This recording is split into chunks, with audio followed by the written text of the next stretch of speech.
And do my Lions versus Bears predictions. The Lions lost to the Buffalo Bills 48-42. Jared Goff had a career game with 5 touchdowns, 0 interceptions, and 494 yards. St. Brown had a really good game too, probably his best in his career. 14 receptions, which means catches, 193 yards, and 1 touchdown. The Lions did lose in heartbreaking fashion, but David Montgomery is sadly out for the season with a torn MCL. He still played a little bit, limped around, blocked a little bit, and they took him out to most likely never play again for the season. So it definitely lowers down the Lions' hope of a Super Bowl win. But they definitely still have a chance. They still have Jared Goff. That's basically the main thing. And Dan Campbell, he did onside early in the game, which didn't make much sense to me. But he basically didn't trust his defense because they're so injured. They have like 18 guys in injury reserve. So it didn't absolutely shock me that he did that. Plus he's Dan Campbell. So it's definitely a huge loss for the Lions. So if they lost Montgomery, we still have lots of other good players. But Dan Campbell in an interview said, "I don't care if we win by 1 point, I have a smile on my face, and so will I. So let's go Lions." Chicago Bears are currently on an 8-game losing streak after starting the year 4-2. They lost to the Minnesota Vikings 30-10. Caleb Williams had a solid night with 191 yards, 0 interceptions, and a touchdown to Keenan Allen, who had 6 receptions and 82 yards. The Bears lost to the Vikings on Monday Night Football 30-10. Last time Lions and Bears played was on Thanksgiving. Lions won 23-20. I am very interested to see what happens in this upcoming game. Bears are not as bad as their record, and divisional games are always tough. The Lions, they have a very injured defense. They're basically farmers with a pitchfork, you could possibly say.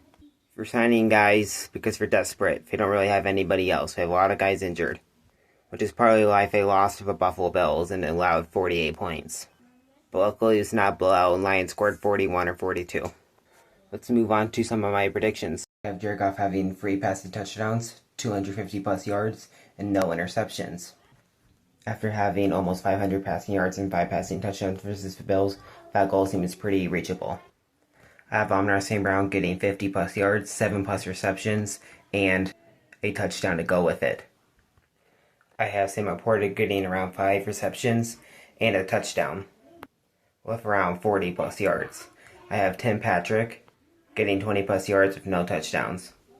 And I have Jameson Williams with 6 plus receptions and a touchdown to go with it.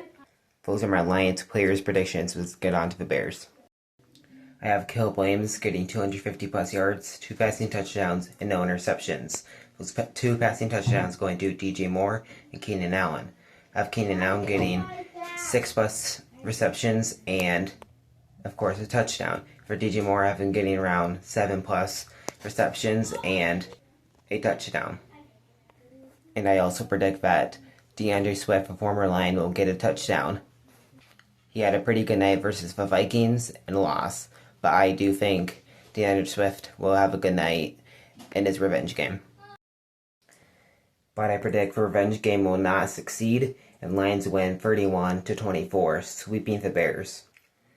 I hope you like this video. Make sure you like and subscribe if you haven't already. There will be some clickable links to some channels I will shout out in the description. Go check it out if you like. And they are clickable links, so go check it out if you want. Make sure you have yourself a good day. Have a good one. Bye.